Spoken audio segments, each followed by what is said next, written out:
Hoy pido disculpas de antemano si me notáis un poco más espeso de lo habitual. Es probable que lo notéis. Hitos. No tenía ni idea de cómo titular la predicación de hoy y como la intención es hacer un recorrido por algunos pasajes bíblicos que marcan hitos importantes en la historia no solo del ser humano, sino en la historia de todo el universo, pues ahí queda el título. Para que sepamos hacia dónde vamos, cuál es la intención. La intención es recordar algunas bases de nuestra fe y de camino, si el Señor lo permite, recordar también, o al menos un poco, recordar al menos un poco por qué el cristianismo da sentido a la vida con todo lo que está cayendo. Empezaremos por la creación, hablaremos de la caída o de la independencia, que a día de hoy es indiferencia, con la que el hombre desea existir con respecto a Dios. Hablaremos de algunas de las consecuencias de esta independencia e indiferencia. Apuntaremos al plan de Dios para arreglar las cosas y espero poder ir en busca de esperanza y de propósito también al final del recorrido. Antes de abrir nuestra Biblia o de mencionar algunos pasajes, antes de empezar por Génesis 1, algo en común. Creo que todos, absolutamente todos, creemos que la vida está para vivirla intensamente y para aprovechar al máximo cada momento oportuno, porque pensamos que la vida es corta y cuando los días vienen buenos, pues tratamos de aprovecharlos y de disfrutarlos al máximo. Tratad de recordar, si no el mejor día de vuestra vida, alguno de los mejores días. Haced memoria, buscar uno de esos mejores días. Cuando lo tengáis localizado, nuestro subconsciente casi con toda seguridad habrá limpiado todo lo que podía enturbiar ese día y delante de nosotros, aunque sabemos que la perfección no existe, delante de nosotros ese día casi brilla rayando la perfección. Un amanecer precioso con alguien especial, el cumpleaños de tu hijo, cuando nació tu hija, cuando un viaje, cuando apruebas las oposiciones, el día en el que aceptas al Señor. Puede ser un momento maravilloso de tu vida y aún así un montón de cosas horribles estaban pasando. En este momento no es uno de esos días maravillosos, ni es un momento de esos especialmente especiales, y aún así seguro que están ocurriendo un montón de cosas horribles, como oraba Ana hace un segundo en el tiempo de oración, y lo sabemos de sobra. Lo que pasa es que no termina de gustarnos pensar en eso, porque no tenemos claro que haya una solución para una realidad tan aplastante.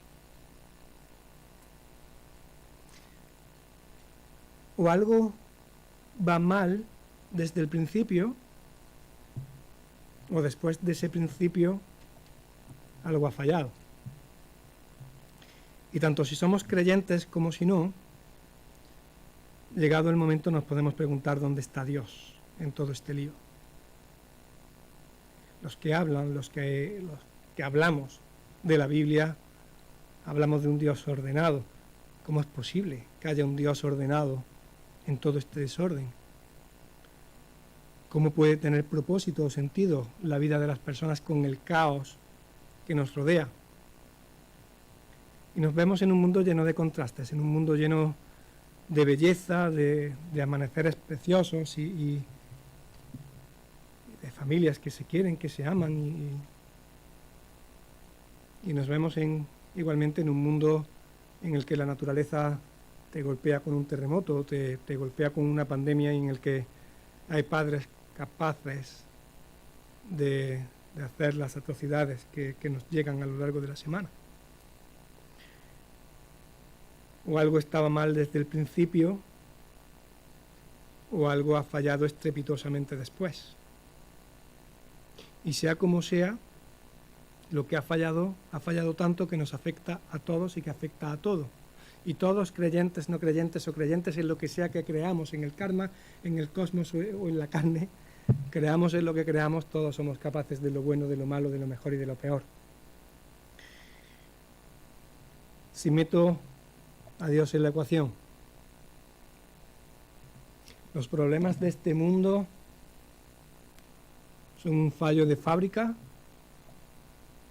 ¿Dios ha fabricado mal esto? ¿O son el resultado de un mal uso? Cuando compráis cualquier cosa, tratad de devolverla después de haberla roto. La batería de un coche. Devolver la batería de un coche en el Carrefour después de quitar el plastiquillo rojo del polo positivo. Le ponen una maquinita que comprueba si tu coche, el alternador o lo que sea, la ha descargado si venía rota de fábrica. Si viene rota de fábrica, el fabricante asume el gasto. Pero si te la has cargado tú pagas y te quedas con los tiestos. Creo que luego haremos referencia de nuevo a lo que es justicia, pero creo que es justo que el que rompe paga y se lleve los tiestos. Y entonces razono, Señor, Dios, yo no llevo aquí lo suficiente como para que esto que está como está sea culpa mía, así que es tu problema. Si ves que tal, lo arreglas tú, si es que puedes, y yo a vivir que son 2 días, que la vida es corta. Plan A. Alternativa bíblica. Empiezo a leer los versículos que han estado rondando esta semana en mi cabeza y a conectarlos con la idea de hoy. Génesis 1, versículo 1. En el principio Dios creó los cielos y la tierra. Y sin entrar en detalle en cómo crea, porque no nos lo dice, lo que sí que nos dice es que con su palabra, a través de Cristo, Dios crea. Dios fabrica. Así que, si el fallo es de fábrica, Dios, solo tú eres el culpable de todo.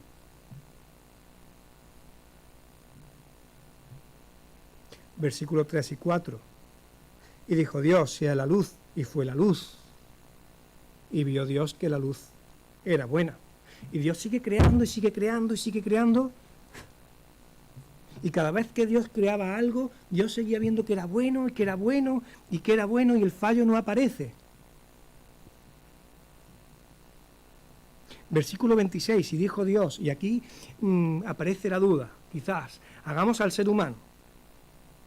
Hagamos al ser humano nuestra imagen y semejanza. Dios los crea y los bendice. Y al final del primer hito, de estos primeros hitos importantes, y ya en el versículo 31, y con el ser humano en escena, Dios mira todo lo que ha hecho y ya no es bueno. Con el ser humano en escena la cosa ya no es buena. Es muy buena. Es muy buena. Con la obra maestra de la creación que es el ser humano, todo lo que Dios hace no es bueno. Es muy bueno. En la eternidad pasada, en ese concepto que casi no nos cabe, la eternidad futura la podemos entender. Que yo desaparezca no quiere decir que el tiempo vaya a parar, pero que hay antes del inicio de los tiempos. Pues en esa eternidad pasada, cuando aparece el tiempo como algo relativo a algo y que yo puedo asumir, en ese punto, en esa eternidad pasada, Dios irrumpe y crea. Y lo crea todo. Primer hito de la historia, la creación de todo. Pero el fallo aún no ha aparecido. Y sin embargo, o algo está mal, o algo ha fallado. Segundo hito, el fallo. Pero antes del fallo, el propósito. ¿Cuál es el propósito del ser humano? Dios nos dice, te dejo, oye, hemos creado esto, he creado esto que es muy, muy, muy bueno, te dejo a cargo de todo. Te dejo a cargo de todo esto para que lo cuides y para que lo disfrutes y yo pasearé contigo. Disfrutarás de mi presencia y lo vas a hacer en un entorno perfecto, precioso y maravilloso. Para eso crea Dios a las personas, para disfrutar plenamente de su presencia y para disfrutar plenamente de todas las bendiciones que puso a su alrededor, sin muerte, sin dolor, sin cansancio, sin enfermedad, sin noches en vela. Ese es el propósito del ser humano. disfrutar completamente de la presencia de Dios, de estar cara a cara con Dios y de disfrutar de todas unas bendiciones preciosas y perfectas, siendo Él mismo precioso y perfecto. Ese era y ese será el propósito del ser humano. Y me encantaría, no me lo puedo imaginar, pero me encantaría hacerme una idea de cómo era aquello. Con la esperanza de saber cómo será, me encantaría hacerme una idea de cómo era.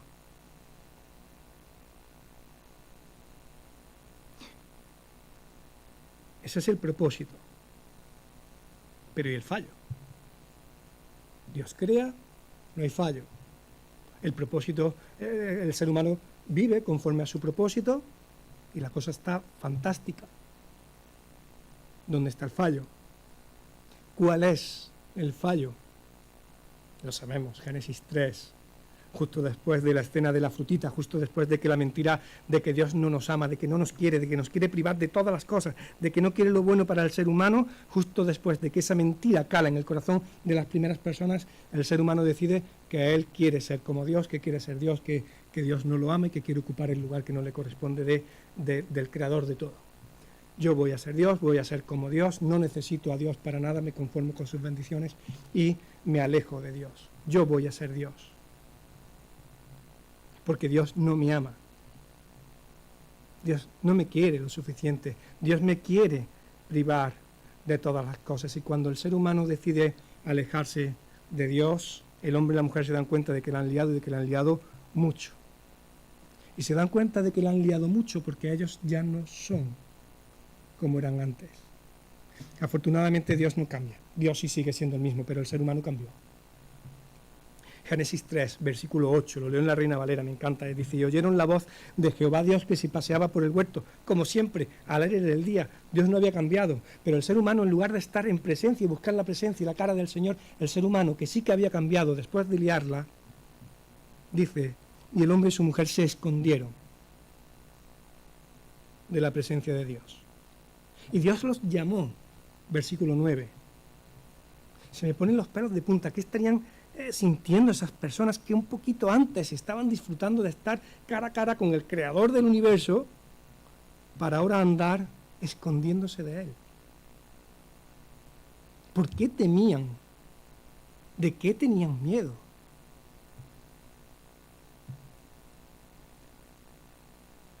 El fallo da la cara y el propósito del ser humano se resquebraja. Ya no quiere estar viviendo conforme a su propósito, ya no quiere estar en presencia de Dios, se conforma con poco. El fallo tiene consecuencias. Es como si Dios es la candela y cerca de la candela se está calentito y conforme te vas alejando de la candela empiezas a experimentar frío. El frío como tal no existe. El frío es la ausencia de calor. Con el bien y el mal pasa lo mismo. Dios es el bien absoluto. Cuando el ser humano se empieza a alejar del bien, empieza a aparecer el mal. Y el mal asusta. Lo que quiere hacernos daño no nos gusta. La enfermedad no nos gusta, la muerte no nos gusta, el dolor de nuestros familiares no nos gusta, la incertidumbre no nos gusta. Y alejados de la candela aparece el frío, alejados de Dios, alejados del bien, aparecen las consecuencias del mal. Y la primera consecuencia del mal, porque el mal asusta, es el miedo. Y el hombre respondió, oí tu voz en el huerto y tuve miedo. Miedo. Antes no sabía, el ser humano no sabía lo que era miedo, solamente sabía lo que era plenitud. Y ahora experimenta por primera vez miedo. De la seguridad de la plenitud, de estar viviendo conforme a su propósito, al miedo y a la incertidumbre del frío, de estar alejados de ese propósito que es Dios. Poneos en la piel, en el pellejo de estas personas que están viendo cómo todo a su alrededor se desmorona. Algo horrible había pasado. Algo horroroso había pasado. Y creo que cuando algo horrible ocurre, nuestro deseo de justicia hace que queramos que se busquen responsables para que se existen esos responsables y depurando las responsabilidades, las consecuencias se paguen. Perdona, no es venganza, es justicia. Algo horrible había ocurrido. Y quiero que aparezca el responsable para que ese responsable pague las consecuencias del horror que ha ocurrido. Se desmoronaba absolutamente todo. Y empiezan a darle la cara más y más consecuencias. Hasta hace un momento todo no era bueno, era muy bueno.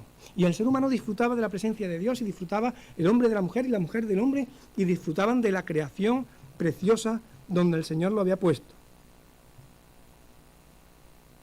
Y la primera frase que dice el hombre a Dios es: la mujer que me diste me dio del árbol y yo comí. Parece que le está echando la culpa a la mujer, pero no. Lo primero que hace el hombre es echarle la culpa a Dios. Tú me diste a esa mujer. Y el hombre le echa la culpa a Dios por darle a la mujer por darle a la frutita, la mujer se la echa a la serpiente y el ser humano es consciente de lo que acaba de pasar. El daño está hecho. El daño lo han hecho ellos, por mucho que quieran echarle la culpa a Dios de que todo sea...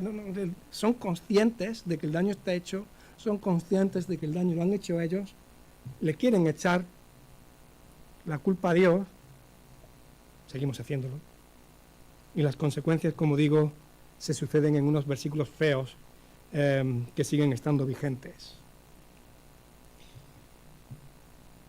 Consecuencias, como digo, el ser humano va a llegar el mal a su existencia. Ve cómo se rompe su relación con Dios, que antes era plena y perfecta, y ve cómo se rompe su relación entre iguales, que igualmente era plena y perfecta. El ser humano ve llegar el dolor en forma de muerte. Hasta este punto, el ser humano no sabía lo que era morir. Todavía no lo sabía, pero lo iba a saber. En polvo eres y en polvo te convertirás. Famoso el versículo. Por causa de que el cuidador no cuida, toda la creación que disfrutaba de la presencia de Dios, como la distancia es para todos, hasta la creación sufre las consecuencias de la ruptura. Versículo 18. Espinos y cardos te producirá y comerás plantas del campo. Y esto es radicalmente importante. Y de un jardín precioso por el que se paseaba Dios y con el que el hombre convivía, pasamos a vivir alrededor de un montón de espinas, mientras que esperamos la muerte, culpando a Dios de todo lo que ha pasado, y mientras que lo culpamos nos escondemos de Él para no enfrentarnos con nuestra responsabilidad, que no es otra que seguir queriendo existir y morir completamente indiferentes a Dios. Vivimos rodeados de espinas, esperando la muerte, culpando a Dios de todo, mientras que nos escondemos de Él y vivimos y esperamos la muerte completamente indiferentes a Dios. Uy, qué poco ha cambiado el cuento.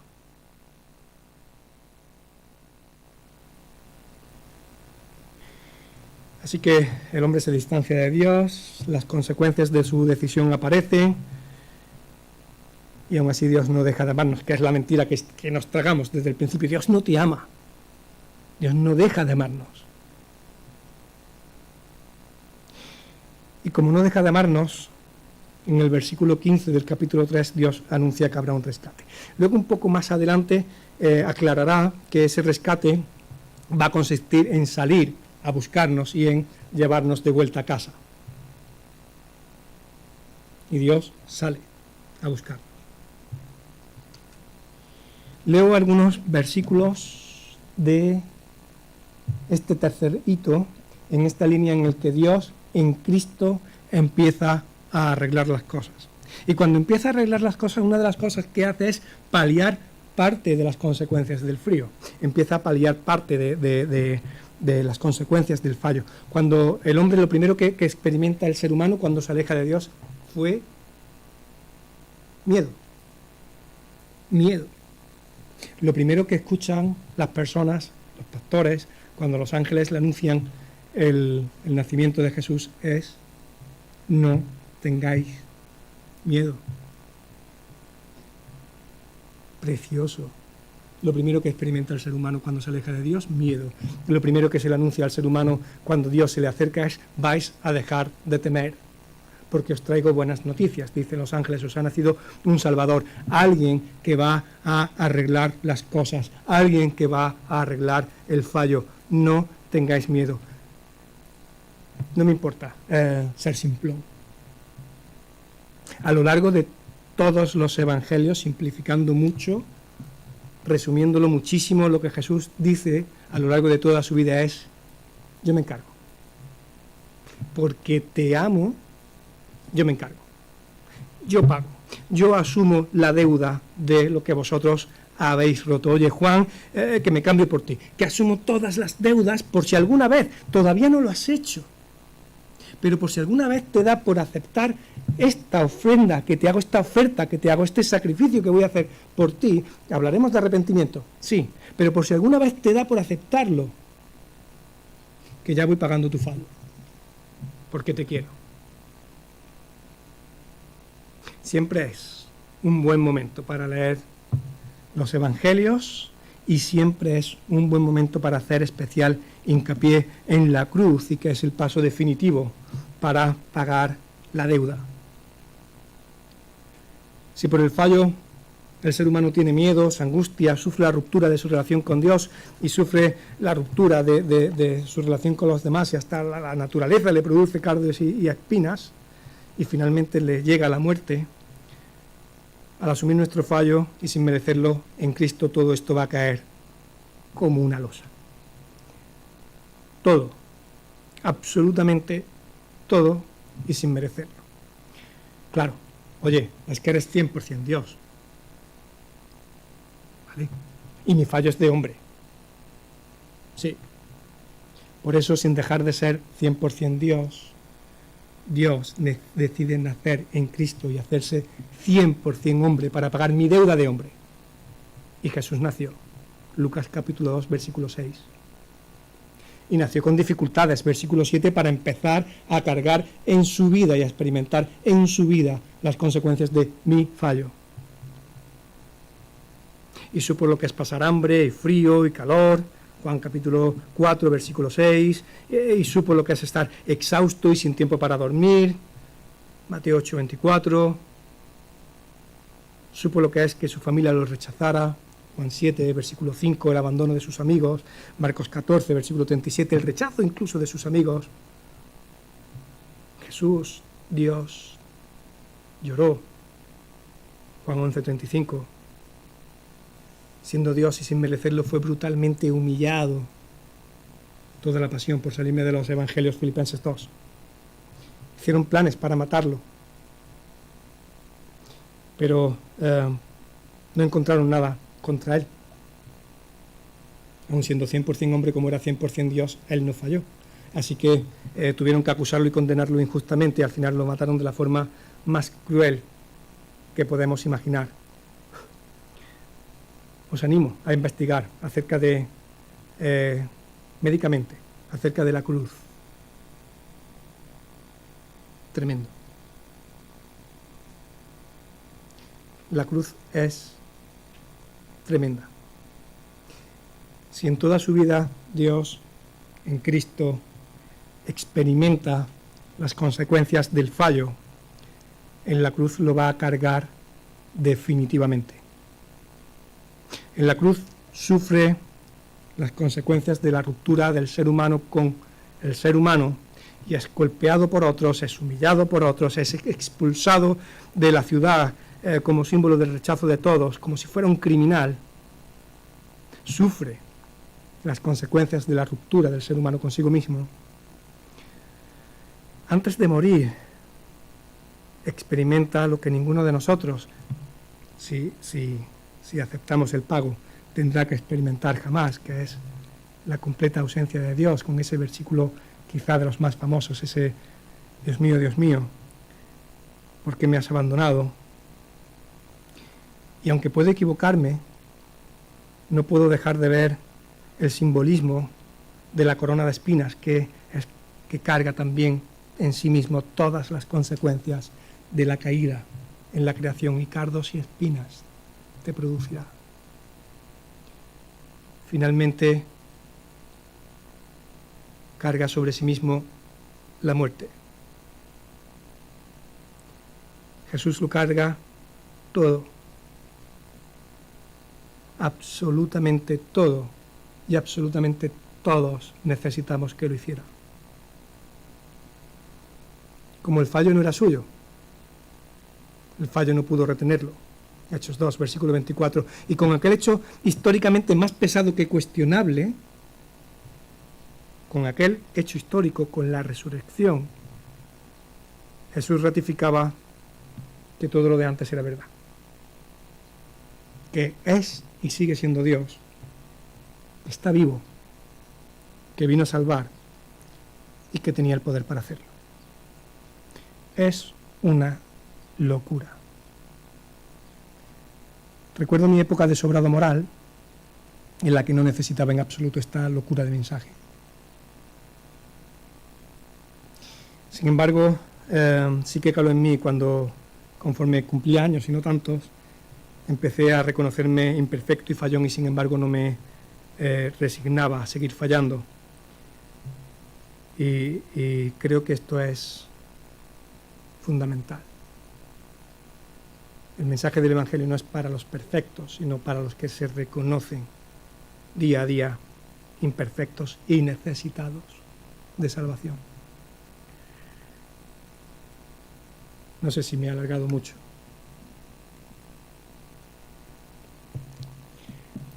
Quinto hito, y termino en 3 minutos, creo. Lo que está por venir. Si hasta ahora el mensaje ha sido una locura, esto ya es la guinda. Si Jesús carga con todas las cosas y carga con todas las consecuencias del fallo y las paga, es para que, llegado el momento, ni yo ni toda la creación tengamos que sufrirlas nunca más en absoluto. Asumo que es una esperanza tan buena que quizá no me puedo creer que sea verdad. Pongo un ejemplo simple, pero me sirve. En las puertas de Disney, un pequeñajo no se puede creer que está ahí, pero está. Es más, cuando sus padres le dicen, oye, que este verano te vamos a llevar a Disney. Aunque el niño lo sabe y confía en que sus padres lo van a pagar todo, las entradas, el viaje, la estancia, y confía en eso, aunque el niño lo sabe, y sabe que a él solo tiene que aceptar el regalo, porque aunque a él no sea el hijo perfecto, aún así, por amor, sus padres lo llevan, aunque el niño sabe que va, no se lo termina de creer hasta que llega. Con la muerte nos pasa igual. O sea, no pensamos que nos vamos a morir nunca. No es una realidad. O sea, sabes pero como que no va contigo. Para lo malo no me voy a centrar hoy. Pero para lo bueno, el cielo es como Disney llegará. Y no porque yo sea el hijo perfecto, que sí sé que soy hijo de Dios porque acepto el sacrificio del Señor, no porque sea el hijo perfecto, sino porque mi Padre me ama y porque lo ha pagado todo para que yo vaya. No termino de creerme que vaya a llegar, pero cuando esté en la puerta lo voy a flipar, sin duda. Y llegará, sin duda.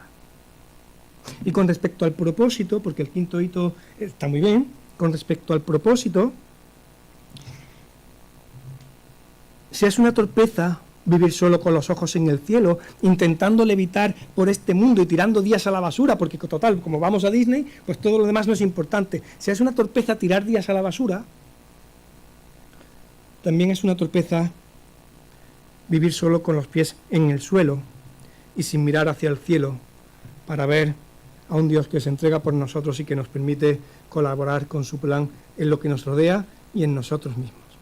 Llegará un día en que el ser humano volverá a existir conforme a su propósito, disfrutando completamente de Dios y disfrutando completamente de una creación preciosa y maravillosa, siendo de nuevo perfecto.